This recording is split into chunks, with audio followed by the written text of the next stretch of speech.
16 de julio de 1999. Era una soleada tarde de verano en el aeropuerto del condado de Essex, a menos de una hora de las bulliciosas calles de Manhattan. Desde este pequeño aeropuerto, los ciudadanos adinerados de Nueva York preparaban sus aviones privados para sus escapadas de fin de semana.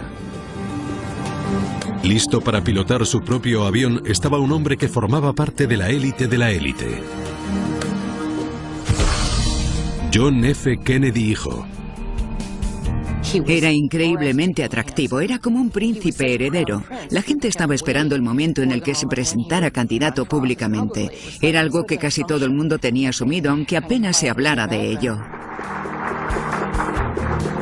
Aunque John aún no se había presentado a candidato, ya era toda una celebridad. Fue elegido por la revista People como el hombre más sexy del mundo. También era el editor jefe de su propia revista y, lo que era más importante, el único hijo del expresidente John Fitzgerald Kennedy. La fascinación pública por John Kennedy hijo surgió a raíz de la extraordinaria vida de su padre y de su trágica muerte. Han asesinado al presidente Kennedy, ya es oficial, Kennedy ha fallecido. Una bala acababa con la vida del querido presidente justo 3 días antes del tercer cumpleaños del joven John. Vimos a ese adorable niño jugando debajo de la mesa en el despacho oval. Le vimos subido a la espalda de su padre en la Casa Blanca, montando a caballito con su padre. Y también le vimos en ese trágico y triste momento en el que el pequeño, con ese abrigo por las rodillas, saludaba a su padre mientras pasaba el féretro.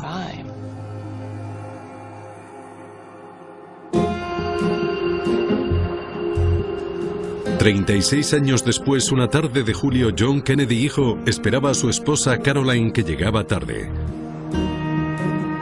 Iban a volar a la boda de unos familiares. Con ellos en el avión iba a viajar también su cuñada, Lauren Bessette. ¿Sabes algo de tu hermana? No, estará en un atasco. Te dejamos en Martha's Vineyard, ¿verdad? Sí. Perfecto. El plan de John era dejar allí a Lauren y continuar con su mujer hacia el complejo de los Kennedy en Hyannisport, Massachusetts. Creo que estaba impaciente por llegar a la boda. Seguramente estuviera bastante irritable. ¿Quién no? Gracias. Quiero que nos vayamos en cuanto llegue. Vale. Aunque hacía ya más de un año que tenía licencia para pilotar aviones, era la primera vez que lo hacía solo desde que se rompió el tobillo 6 semanas antes en un accidente en ala delta. Le encantaban los deportes extremos, le gustaba el riesgo, llevar a su cuerpo al límite. No le satisfacía vivir por el buen camino. A las 8:20 de la tarde, Caroline Bessette, la esposa de Kennedy, llegó al aeropuerto. Caroline Bessette era una auténtica belleza. Era una especie de diosa con un precioso pelo rubio echado hacia atrás. Hacían una pareja perfecta. Vamos, chicas. Voy a echar un último vistazo y nos vamos. Va a ser un gran fin de semana. Desde que se casaran 3 años antes, Caroline acaparaba la atención de los medios. Los paparazzi perseguían a la famosa pareja por todas partes. Aún así salían a correr, a pasear al perro, hacían lo que podían por mantener una vida normal. La constante presión mediática parecía hacer mella en la pareja. Había rumores de que su matrimonio estaba en crisis. Aún cojeando por el accidente, Kennedy le echó un último vistazo a su nuevo avión, un Piper Saratoga. Era un avión con un motor de primer nivel y 6 asientos, equipado con GPS, sistema de posicionamiento global. Su punto fuerte era que tenía 4 cómodos asientos, unos enfrente de otros en la parte trasera del avión. Abrochaos los cinturones. Ahí hay unos auriculares por si os apetece escuchar algo.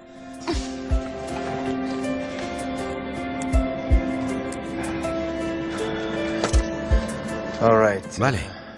Batería encendida. Bomba de combustible encendida. Propulsor despejado. El vuelo a Martha's Vineyard debía durar unos 90 minutos. Después sería un viaje corto hasta Hyannisport. El trayecto entre el aeropuerto del condado de Essex y Martha's Vineyard le era familiar. Lo había hecho más veces. A las 8:40 de la tarde, con más de 2 horas de retraso, el avión por fin despegó. 140 kilómetros por hora.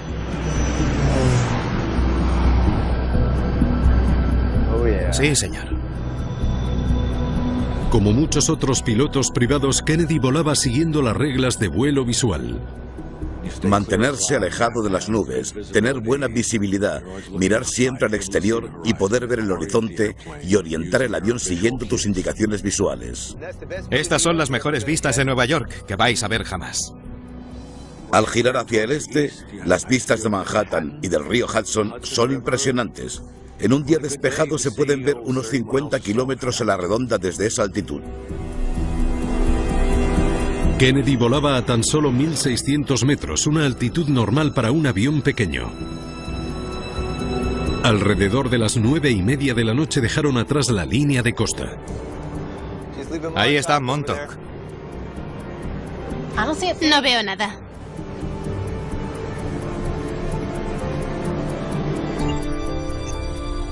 Su plan de vuelo era seguir la costa, por lo que querría pasar por encima del estrecho de Long Island y luego girar ligeramente para aterrizar en la pista del aeropuerto. Esperaba llegar a su primer destino en media hora. A las 10 hemos aterrizado, seguro.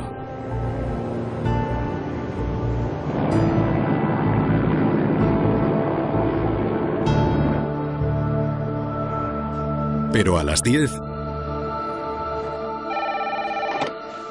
Torre de Martha's Vineyard. Seguridad del aeropuerto. El controlador de Martha's Vineyard no había tenido ningún contacto con el avión de Kennedy. ¿Se sabe algo del vuelo? Negativo, no se me ha notificado su llegada. Era habitual que vuelos así se retrasaran. Pero según pasaban las horas y seguían sin rastro del Piper Saratoga, una escalofriante sensación se apoderó de ellos. John F. Kennedy hijo, su mujer y su cuñada estaban desaparecidos. La maldición de los Kennedy es algo un tanto exagerado, pero tiene parte de verdad. La historia de la familia Kennedy está marcada por la tragedia. Joseph Kennedy hijo, el tío de John F. Kennedy hijo, murió en una misión secreta durante la Segunda Guerra Mundial. Tanto el presidente John F. Kennedy como su hermano menor Robert fueron asesinados. Y muchos primos suyos han muerto desde entonces. A veces parece que hay algo oscuro que se cierne sobre la familia. A las 3 de la madrugada, la FAA llamó a los guardacostas y ordenó una búsqueda del avión de Kennedy que ya llevaba 5 horas de retraso. El guardacostas Curtis Shamrock se unió a la búsqueda. Teníamos más esperanzas que de costumbre de encontrarles, porque sabíamos de la trágica historia de su familia. La prioridad era reducir la zona de búsqueda, pero había poco con lo que trabajar. Parece que no registró su plan de vuelo. No se sabía la ruta exacta de Kennedy. Al contrario que los aviones comerciales, los privados que vuelan a poca altitud no están monitorizados minuciosamente por ningún controlador aéreo. Los guardacostas tenían que utilizar los datos de los radares para calcular la última localización de Kennedy. Era una aproximación muy imprecisa. 11 aviones partieron de la costa para sobrevolar el océano abierto. Aquí el radar solo los detecta cuando vuelan a más de 330 metros. No sabíamos qué pasó después de esta altitud. Si, por ejemplo, hizo algún intento de recuperarse, podría haber volado 160 kilómetros más o solo 8, no lo sabíamos. Lo único que sabían seguro es que el avión de Kennedy había desaparecido y que encontrarlo dependía de ellos.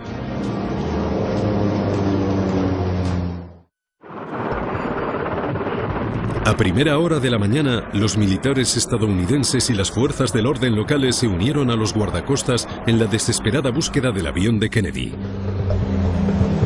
Todos sabían que si el pequeño avión se había estrellado en el agua, los supervivientes aguantarían poco en las heladas aguas del Atlántico. La magnitud de los esfuerzos por encontrar el avión fue enorme. Normalmente no ocurre igual en la mayoría de los accidentes aéreos, pero en este estaba implicado John F. Kennedy hijo. El mundo entero estaba pendiente. La noticia de que John Kennedy hijo, uno de los personajes más populares de Estados Unidos, había desaparecido conmocionó al país. El público quería respuestas. En cuanto se supo la noticia, todos los medios de comunicación se pusieron manos a la obra. Parecía que todos los medios importantes tenían furgonetas estacionadas en nuestro aparcamiento. Encontrar a los 3 supervivientes en un espacio tan amplio era una tarea titánica. Era muy difícil porque estábamos buscando algo de un tamaño muy reducido mientras volábamos a entre 30 y 90 metros de altura. La reacción del público fue impresionante. Hubo gente que cogió sus propios barcos y salió a ayudarnos a buscar. Mientras la búsqueda continuaba, Estados Unidos contenía la respiración. A la gente le fascinó esta historia. Por un lado pensaban cómo ha podido pasar y por otro era la maldición de los Kennedy. Según pasaban las horas, millones de personas en todo el mundo empezaban a temer lo peor. Que John F. Kennedy hijo desapareciera para siempre. El día después de que desapareciera el avión de Kennedy, los investigadores descubrieron algo desalentador. Restos de un avión flotando en las rápidas corrientes de Martha's Vineyard. Había restos de la rueda delantera, varios almohadones y una de las maletas junto a diferentes partes del avión que quedaron totalmente irreconocibles. El destrozado avión dejaba poco espacio a la esperanza de hallar supervivientes. Todos esperábamos que el resultado fuera diferente, pero no lo fue. Mientras tanto, la Junta Nacional de Seguridad en el Transporte ya estaba investigando qué pudo fallar. ¿Cómo vais? El expiloto militar Robert Pierce era el investigador al mando. Es una tragedia nacional. La gente quiere respuestas. En términos de curiosidad y atención mediática por parte de la sociedad estadounidense, este era el trabajo más importante al que Robert Pierce se enfrentaba como investigador jefe. Veamos lo que tiene el FBI.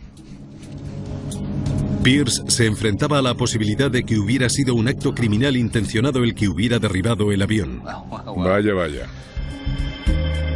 Los archivos del FBI revelaron que John F. Kennedy hijo había sufrido al menos 3 amenazas de secuestro, la más reciente tan solo 4 años antes, en 1995. No le gustaba a todo el mundo. Como el que estaba a bordo era una figura política, había muchas teorías sobre un posible ataque terrorista, que hubiera una bomba en el avión o que le hubieran disparado.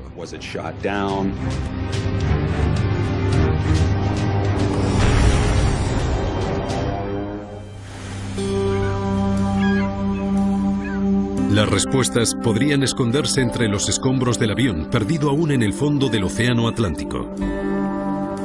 Submarinistas de la Marina rastreaban el suelo marino buscando restos del impacto.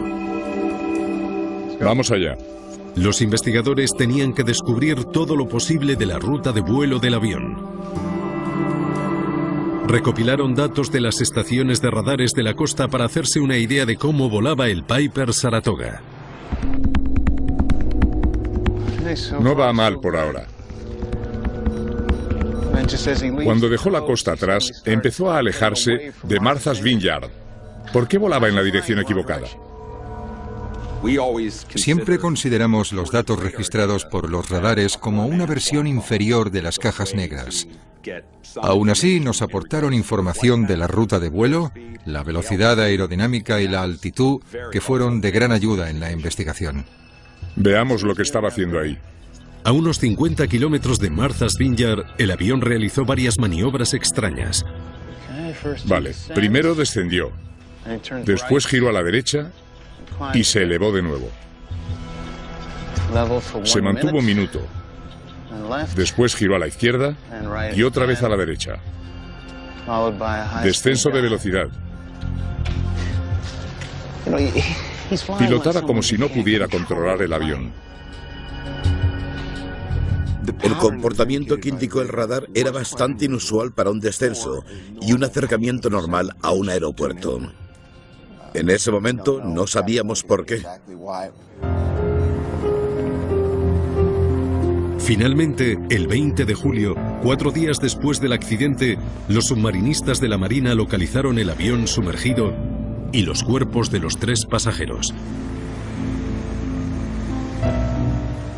Today, we were able to bring closure to 2 families, and I think that we realize is very important. Aún me acuerdo de cómo saludaba al cortejo fúnebre cuando pasó por delante de él. Creo que eso fue lo más duro, ver las trágicas pérdidas en diferentes generaciones de una misma familia. John F. Kennedy hijo era el príncipe heredero de la familia. Había algo shakespeariano en su trágica muerte. Hola, soy Jeff Gassetti. Me muero por ver lo que tenéis por ahora. ¿Qué habéis descubierto? El investigador del NTSB, Jeff Gassetti, voló desde Washington para unirse al equipo. Mi jefe en ese momento me llamó y me dijo, si encuentran los restos, tú serás el que enviaré allí para que lidere la investigación del accidente. Gracias. Vale, cuando quieras. Empezó analizando las pruebas visuales, las imágenes de los restos tomadas por los submarinistas. ¿Puedes avanzar hasta los restos principales? Para Gassetti, cómo habían caído las piezas y la distancia que había entre ellas eran pruebas importantes. Había que responder la primera pregunta. ¿El avión se estrelló y se desintegró por el impacto? ¿O empezó a desintegrarse durante el vuelo?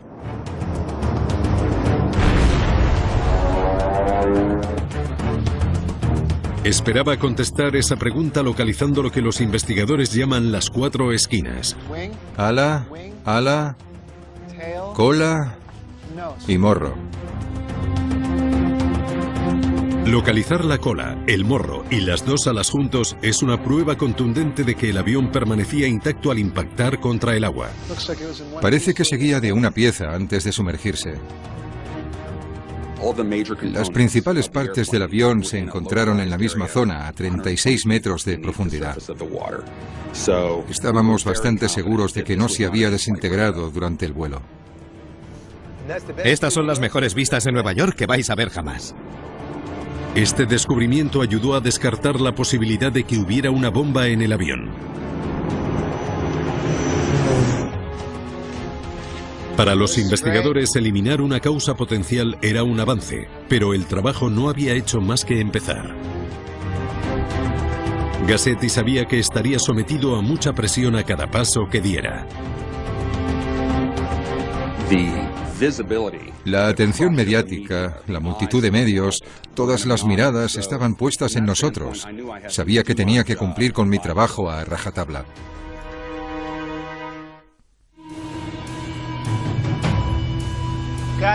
Chicos, esa es la cola. Ponedlo todo en ese lado. Dejad todos los cables juntos, en ese rincón, por ejemplo. Con muchísimo esfuerzo, se recuperó el 75% del Piper Saratoga de John F. Kennedy hijo del fondo del océano. Si queríamos contarle la verdad a la sociedad, al mundo de la aviación y a la familia, teníamos que recopilar todas las pruebas que pudiésemos, y eso significaba intentar encontrar todos los fragmentos del avión sumergido. Hay que saber dónde se encontraron todas y cada una de las piezas, por minúsculas que sean. Los investigadores comenzaron a analizar minuciosamente los restos. Quiero ver todos los fragmentos. Primero empezaremos por las alas. El pequeño avión no estaba obligado a llevar grabadoras de vuelo. Gassetti tenía que averiguar por qué sucedió este accidente basándose en su interpretación de las pistas ocultas entre los escombros. Vale, veamos cómo impactó en el agua. Si Gassetti lograba saber exactamente cómo el avión impactó en el agua, puede que eso le diera una pista de lo que falló. El ala derecha está más dañada que el ala izquierda. Poco a poco, los daños revelaron cómo había caído el aparato. Las marcas que deja un impacto en una estructura pueden darnos mucha información. Hay algo que se llama daños tipo acordeón. Es cuando el impacto en una estructura la aplasta como si fuera un acordeón. Eso nos da una idea de cuál es el ángulo del impacto.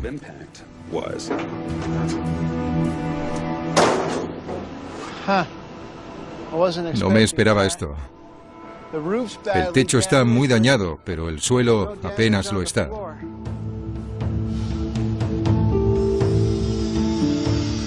Creo que estaban boca abajo. Giró hacia la derecha y cayó. Así. Según este hallazgo, los últimos momentos del vuelo debieron ser aterradores. ¡Mierda! ¡Venga! Nivel apagado.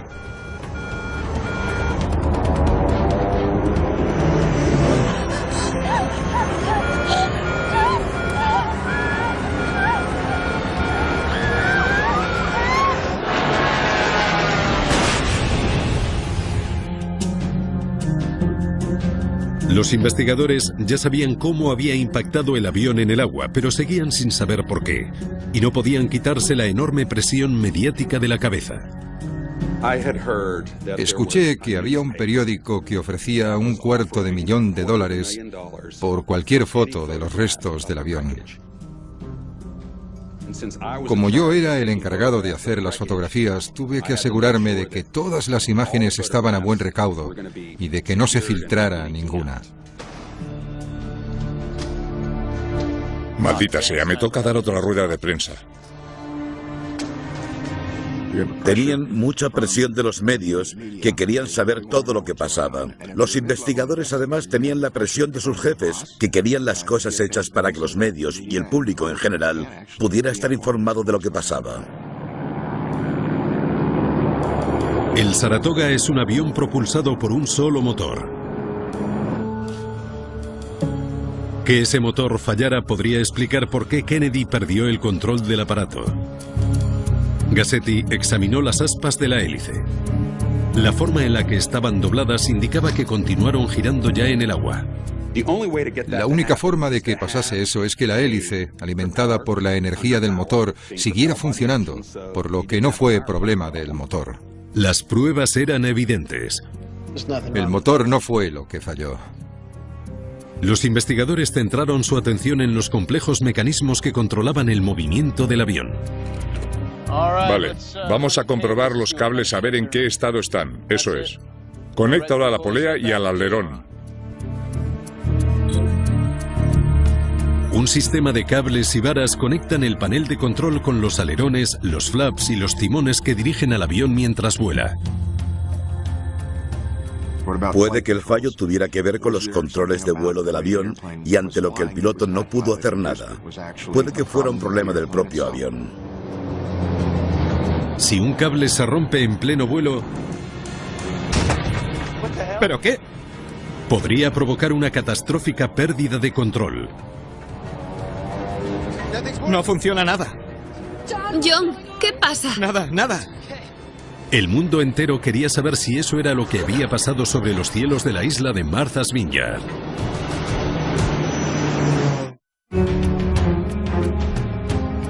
Un examen más exhaustivo del sistema de control del vuelo del Piper Saratoga de Kennedy Arriba. aportó pruebas concluyentes. Abajo. Ninguno de los mandos de vuelo funcionaba mal. Los cables de los alerones también parecen ir bien. El sistema de cables funcionaba. Tampoco había ninguna señal de que los cables se rompieran antes del impacto. Encontramos cables de control que se habían separado, pero lo habían hecho debido a lo que llamamos sobrecarga de tensión, es decir, a una fuerza de impacto. No había cables oxidados que pudieran romperse antes del accidente. Los investigadores se preguntaban qué más podría haber derribado el avión de John F. Kennedy hijo.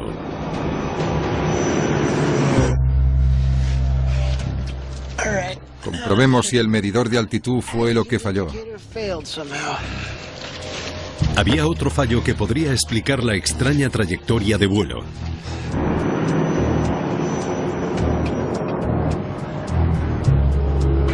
Todo parece en orden.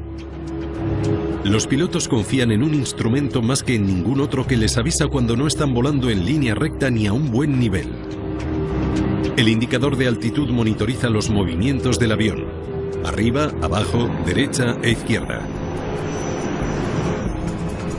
Si no funcionaba correctamente, le dio a Kennedy una información incorrecta que podría haber sido la causa por la que guió el avión hacia el océano. ¡Mierda! ¡Venga! Nivel apagado. Recolectamos todos estos componentes y se los enviamos al laboratorio de materiales de la NTSB. Fotografiamos muchos de ellos, los desarmamos y miramos en su interior. A ver qué encontramos. Pero tras un minucioso examen de todos los instrumentos del avión, seguían sin tener ninguna prueba. Todos los instrumentos funcionaban bien. La conclusión de los investigadores es que el Piper Saratoga funcionaba correctamente. No encontramos ninguna prueba de ningún fallo mecánico previo al accidente. Usted le vio esperando en la pista, ¿verdad? Ahora la atención se centró en el piloto. ¿Sobre qué hora sería? Los investigadores interrogaron a testigos para que les ayudaran a reconstruir los últimos días de John Kennedy hijo. ¿Habló con el señor Kennedy? Esperaban que alguien les dijera algo que explicara por qué perdió el control del avión. Y cuando habló con usted estaba... Queríamos hacer una especie de análisis de las 72 horas del piloto previas al accidente. ¿Qué hizo? Si estaba bajo presión, con quién habló, en qué pensaba y cuál era su estado físico. Ese tipo de cosas son muy importantes en un accidente así. ¿Por qué el piloto no pudo mantener el control del avión? ¿Había algo extraño o fuera de lo común? Descubrieron que se vio a Kennedy andando con muletas justo antes de despegar. Le acababan de operar del tobillo. Le quitaron la escayola que tenía justo el día anterior.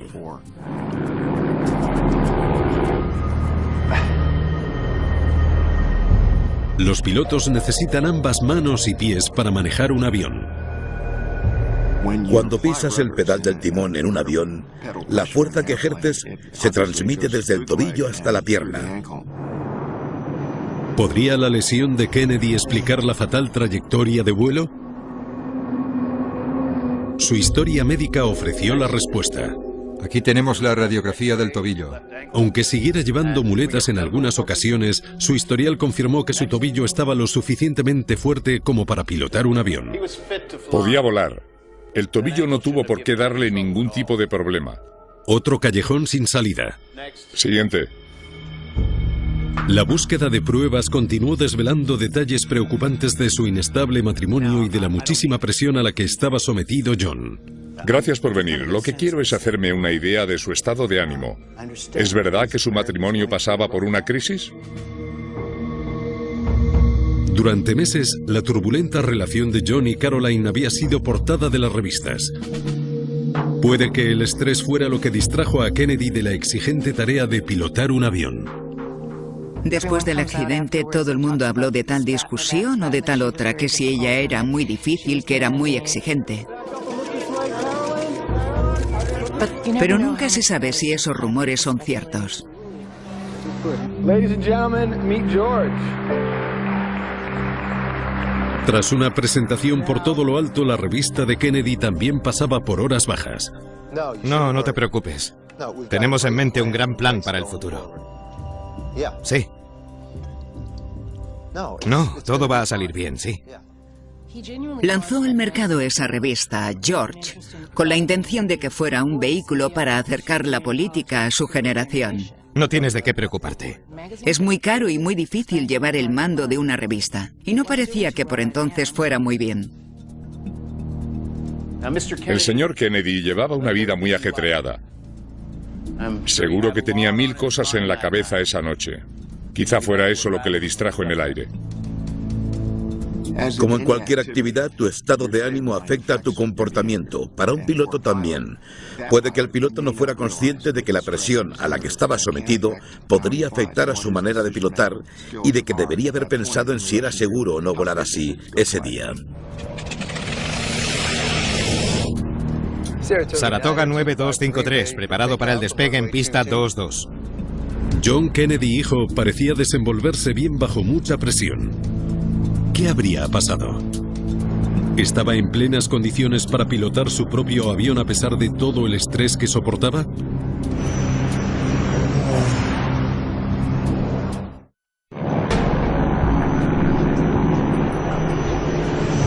Más de 300 horas de vuelo. No era un novato. Tenía bastantes horas de vuelo a sus espaldas. Los investigadores revisaron los informes de entrenamiento de Kennedy para saber todo lo posible acerca de su experiencia como piloto. ¿Qué aprendió en 300 horas? Quisiera intentar varios aterrizajes ILS hoy también. Kennedy llevaba recibiendo clases prácticamente 17 años, aunque tenía poca experiencia volando él solo. ¿Empiezo a descender ya? En el caso de Kennedy, de las 310 horas que había volado, únicamente lo había hecho solo durante 70 o 75. 1, 2, 3, 4, 5, 6... Había otro detalle inquietante. 11 instructores diferentes. No creo que ninguno le llegase a conocer bien. Kennedy se formó con muchos instructores diferentes durante esos años.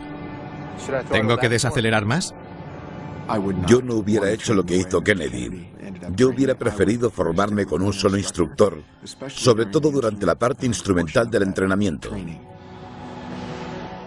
Perdón por llegar tarde. ¿Hoy me toca con usted? Tim O'Neill fue uno de los instructores de Kennedy. Era una persona muy ocupada. Estaba todo el rato entrando y saliendo. A veces llegaba tarde. Odio esa autopista.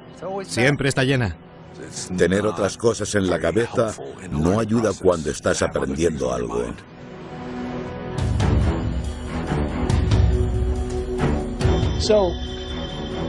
He leído lo que le dijo a mi compañero. Necesito confirmar un par de cosas.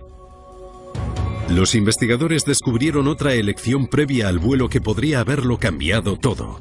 ¿Se ofreció usted a hacer ese vuelo con él esa noche? Uno de sus instructores se ofreció a volar con él el día del accidente. Gracias por ofrecerte, pero quiero hacerlo solo. Sí, te lo agradezco, gracias. Posiblemente, lo más importante de todo es que decidió seguir adelante sin darse cuenta de la importancia de la presión que sufría y de sus propias limitaciones. Solo estaba cualificado para vuelos visuales. No había acabado la formación para realizar vuelos instrumentales. Los investigadores también descubrieron que Kennedy no había terminado la formación específica para volar por la noche o con condiciones meteorológicas adversas.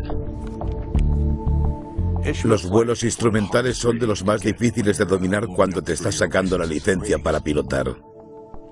Implica pilotar sin mirar fuera del avión, por lo que cuando estás entre nubes puedes mantener el control del avión. No estaba preparado para volar si no veía bien. ¿Veía o no? Necesito un informe del tiempo lo más detallado posible. En un vuelo instrumental puedes despegar y volar aunque haya nubes. Pero si sigues las reglas de un vuelo visual, no podrás ni despegar. Los registros informáticos revelaron que Kennedy miró el tiempo en Internet a las 6:34 de la tarde. Era un día despejado y con buena visibilidad. Pero las compras de última hora de Caroline y el atasco de la hora punta retrasaron su salida más de 2 horas. ¿Sabes algo de tu hermana? No, estará en un atasco. Hoy es viernes. Le dije que iba a haber atasco. A esas horas, las condiciones meteorológicas empeoraron y la niebla hacía difícil ver el horizonte. Necesito confirmar cómo se veía a menos de 2000 metros. Las entrevistas con los pilotos que volaron esa noche confirmaron que la visibilidad era especialmente mala a menos de 2000 metros de altura, la altitud a la que volaba Kennedy. No debía de ver nada. Empezó a aparecer mucha niebla. Algunas estaciones informaron de esa neblina. El tiempo está empeorando. Espero que se despeje el fin de semana. Los investigadores creían que Kennedy tuvo dificultades para ver lo que pasaba fuera del avión. Las condiciones visuales eran demasiado oscuras y borrosas para un piloto acostumbrado a confiar en las señales visuales y no en los instrumentos. No era la mejor noche para que este hombre volara. El tiempo juega un papel muy importante en todos los accidentes aéreos, incluso en los que crees que no. Se preguntaban si Kennedy recibía actualizaciones del tiempo durante el vuelo. 127,25. Para obtener la información precisa tendría que haber escuchado por la radio la retransmisión del tiempo de Martha's Vineyard. La radio del avión fue una de las numerosas piezas recuperadas del océano. Los investigadores probaron la radio para comprobar que funcionaba. Después comprobaron si estaba en la frecuencia correcta. Crucemos los dedos a ver si podemos saber en qué emisora estaba. Enséñame la frecuencia otra vez. 126,25. Se equivocó en solo un dígito. Kennedy escuchó una frecuencia equivocada. En este caso, la frecuencia estaba mal por un dígito. Este hallazgo les hizo pensar a los investigadores que puede que Kennedy no recibiera las actualizaciones sobre el tiempo que necesitaba. Pero también revelaba algo más, algo que podría explicar al fin el fatal accidente que conmocionó a un país entero.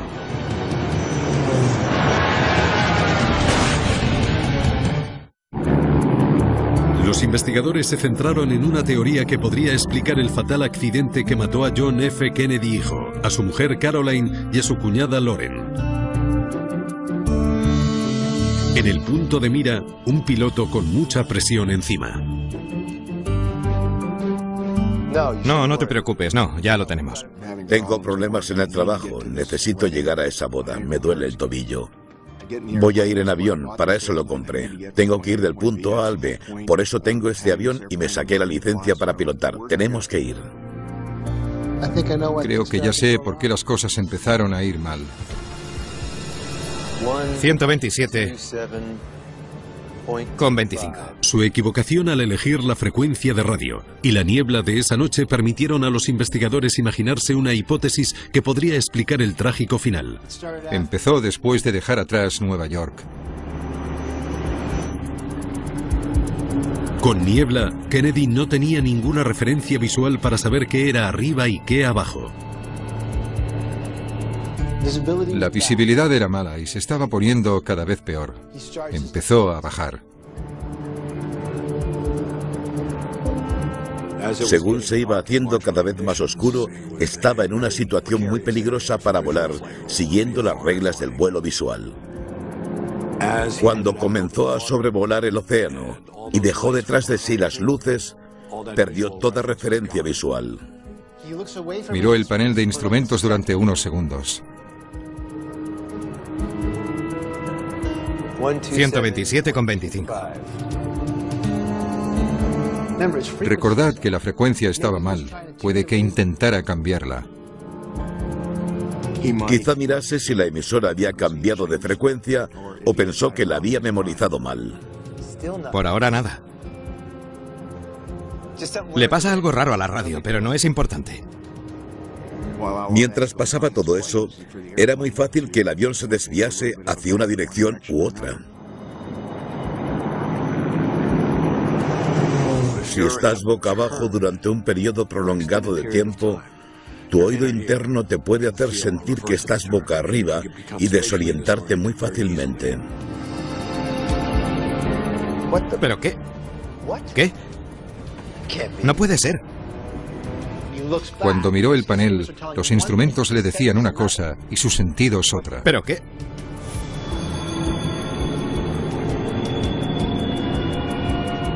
Tienes que estar muy bien entrenado para descartar la información que te da el cerebro y mirar los instrumentos, entender lo que dicen y volar acorde con ellos.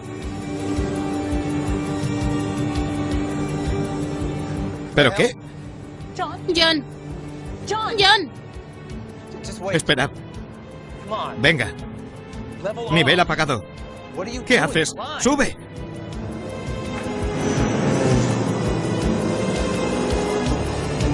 Cuando se desorientó, Kennedy no tenía la suficiente experiencia como para confiar en lo que mostraban los instrumentos sin tener en cuenta lo que le decían sus sentidos. No funciona nada. Puede que ni supiera la extraña inclinación que llevaba, ni que estaba a punto de estrellarse contra el agua. Es lo único que encaja. Desorientación espacial. Quedaba la abierta posibilidad que siempre existe de que fuera el clásico caso de desorientación espacial que desafortunadamente ha matado a tantos pilotos.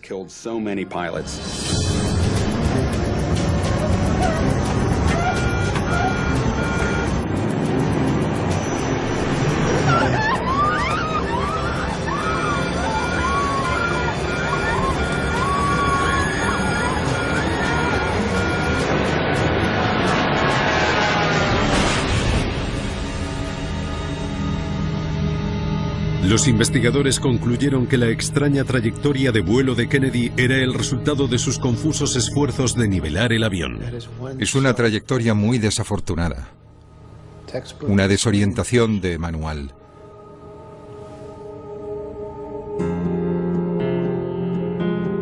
El informe oficial de la NTSB atribuyó el accidente a que Kennedy fue incapaz de mantener el control del avión durante el descenso sobre el océano por la noche. El revuelo mediático de este accidente volvió a hacer hincapié en los peligros de la desorientación espacial, sobre todo para los pilotos con poca experiencia en vuelos instrumentales. Yo siempre les digo a mis alumnos que tienen que estar preparados para comprarse un billete de avión. Muchas veces mis alumnos han dejado su avión donde estaba, me han llamado y yo he ido, y se lo he traído.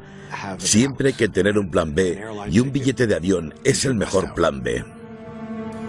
El público no quiso aceptar que el fallo había sido del piloto o de la arrogancia del piloto, que en este caso viene a ser lo mismo. Perderle era una cosa, pero perderle porque él mismo había cometido un fallo era mucho peor. Una persona joven, con un brillante futuro por delante. Muchos pensaban que tenía posibilidades de ser el presidente de Estados Unidos. Perdimos un poco de nuestra inocencia estadounidense. Fue una tragedia.